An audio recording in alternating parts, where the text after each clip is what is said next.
అధ్యక్ష I'm not debating ఇంకోటి విధంగా కోర్టులు మళ్ళా రేపొద్దున ఉటకాయించకూడదని చెప్పేసి నేను మీరు కోరుతున్నాను అధ్యక్ష.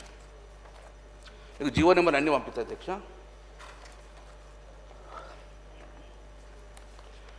అధ్యక్ష 2007లో కూడా మనము ఒకసారి పరిణామం తీసుకోవాలి అధ్యక్ష.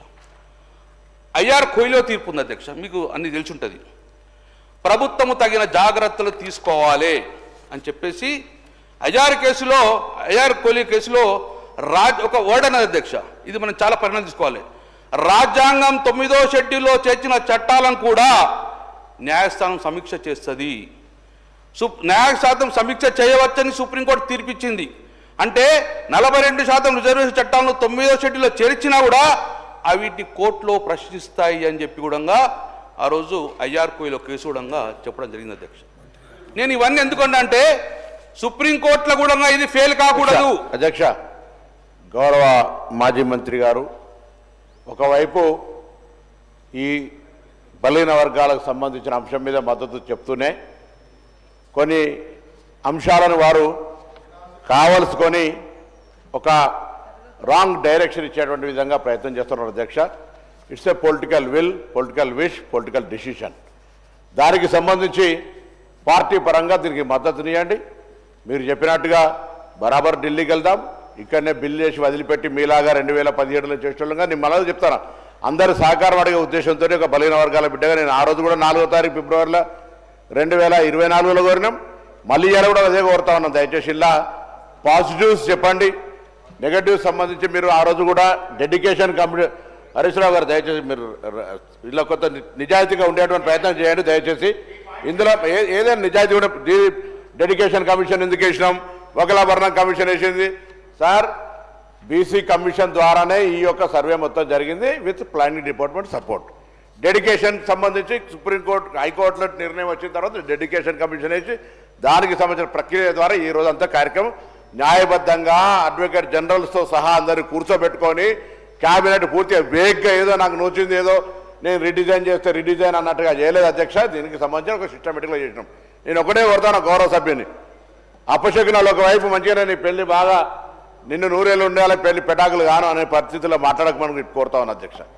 ఇవాళ కొంత పాజిటివ్గా మాట్లాడే ప్రయత్నం చేయండి. ఇది ఒక పెద్ద చారిత్రాత్మక నిర్ణయం జరగబోతా ఉంది.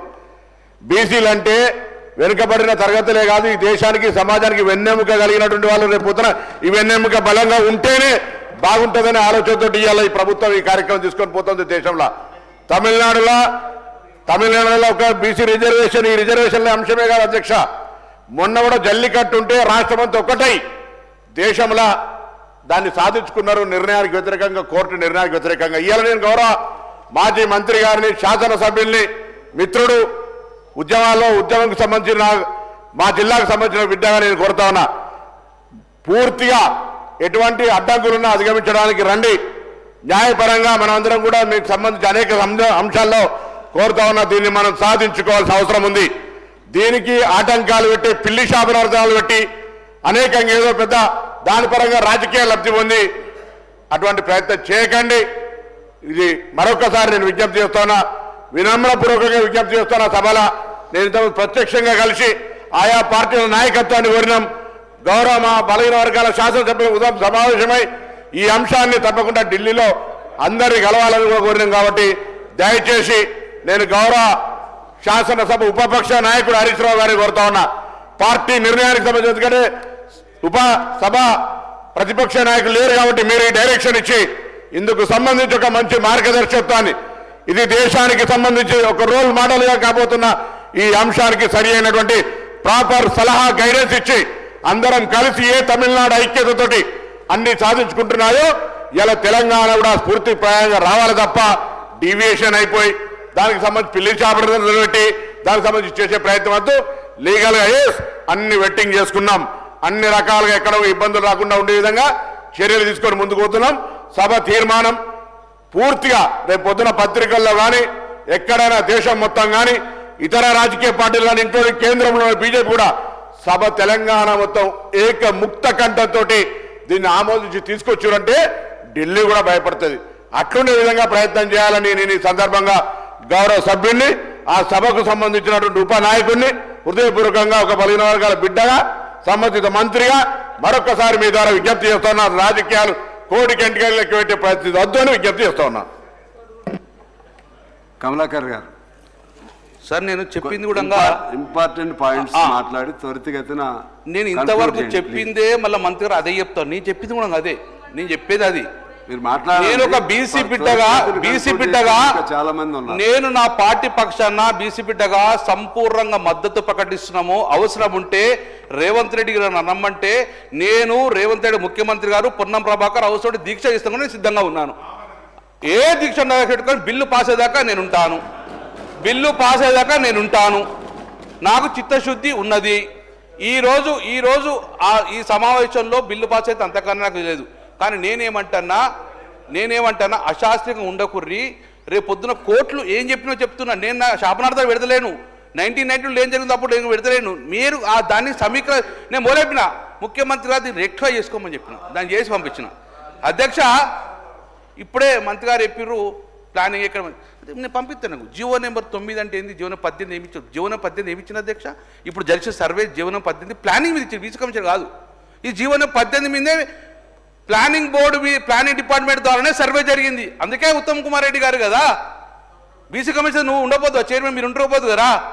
ఉత్తమ్ కుమార్ ఎందుకున్నారు? Planning board. కాబట్టి ఇక్కడ ప్లానింగ్ బోర్డు చేంజ్ అయింది కాబట్టి దీన్ని రెక్టిఫై చేసుకోమని అధ్యక్ష. ఇంకోటి అధ్యక్ష సార్, నాకు కూడా ఇది మా బాధ్యత, మాకు అవకాశం ఇచ్చారు, మా బాధ్యత అధ్యక్ష.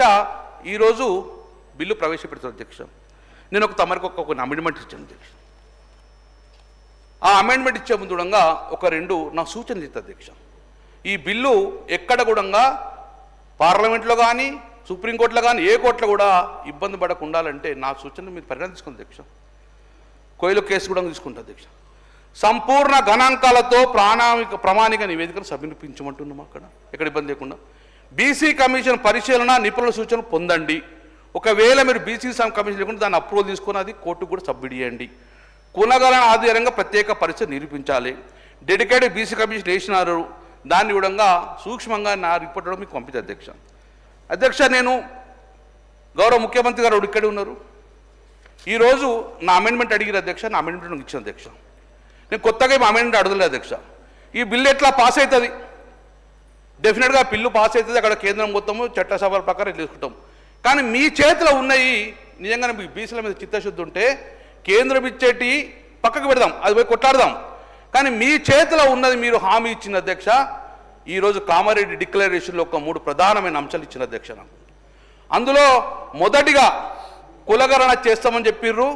అది కూడా 40% బీసీను 6 నెలల్లో పడిన అధ్యక్ష. సరే సమయం తీసుకున్నారు, సంవత్సరాలైనా పర్లేదు, మీరు చేశారు, ఓకే, మేము దానికి మద్దతు ఇస్తున్నాం అధ్యక్ష. మీ యొక్క బీసీ డిక్లరేషన్లో మీరు ఏం పెట్టిర్రు అధ్యక్ష అంటే ఈరోజు ఎక్కడైనా తెలంగాణలో ఎలాంటి కాంట్రాక్ట్ వ్యవస్థ వచ్చినా అందులో 42% కాంట్రాక్టులు బీసీలకు కేటాయిస్తాం అధ్యక్ష. ఇది మీ చేతిలో పడింది అధ్యక్ష. ఈరోజు మల్లన్న సాగర్ది నడుస్తున్నది, కొడంగల్లి నడుస్తున్నది. మల్లన్న సాగర్ ప్రాజెక్టుకి సంబంధించింది అది బీసీలు ఆడితే బట్టి దయచేసి ఇప్పటి వరకు తెలంగాణలో కాంట్రాక్ట్ ఎన్ని పిలిచారో అందులో 42% బీసీలు ఇవ్వలేదు. కాబట్టి ఈ చట్టంలో పెట్టి రాబోయే ఏ ఒక్క కాంట్రాక్ట్లో కూడా బీసీలకు 42% రిజర్వ్ చేయండి ఇందులో. కాబట్టి దయచేసి అది ఎక్కడ కూడా మీకు ఏ కాంట్రాక్ట్ పర్లేదు, బీసీలకు ఇస్తాక మీరు ఇచ్చిన కాబట్టి ఆ అమెండ్మెంట్ దాన్ని కన్సిడర్ చేయమని చెప్తున్నా అధ్యక్ష. రెండోది, ప్రతి సంవత్సరం కూడా మీరు చెప్పిన ప్రకారం నేను కొత్తగా డిమాండ్ ఎత్తలేను, మీరు ఇచ్చేసాను. ప్రతి సంవత్సరం బీసీలకు 20,000 కోట్ల బడ్జెట్ కేటాయిస్తున్నాం. పొన్నం ప్రభాకర్ సంతోషం కదా, 20,000 కోట్ల బడ్జెట్ ఉంటే ఆయన అందరి సాయం చేయొచ్చు కదా. 20,000 అధ్యక్ష బీసీ డిక్లరేషను వినండి గౌరవ సభ్యుల వారు, డిక్లరేషన్ల గురించి హామీల గురించి 2014 నుంచి 24 దాకా మేము 24లో ఇచ్చినటువంటి అంశాల గురించి చర్చించుకుందాం. ఇప్పుడు బీసీకి సంబంధించినటువంటి ఒక మంచి చారిత్రాత్మకమైనటువంటి కార్యక్రమం జరుగుతుంది సార్. అమెండ్మెంట్ గురించి చెప్తూనే ఇవన్నీ అరే 100 బ్రో, నేను అందుకే అవన్నీ చర్చ చేయాలంటే వాటన్నిటి చర్చ చేద్దాం. నేను ముందు చెప్తున్నా మళ్ళీ వినమ్రపూర్వకంగా బలహీన వర్గాలకు సంబంధించి నిజంగా reality if you are concerned దానికి సంబంధించి ఏకంగా అందరము ఒక ముక్త కంఠతో వాళ్ళు మీరు అమెండ్మెంట్ ఇచ్చే right, your a member, you are not your member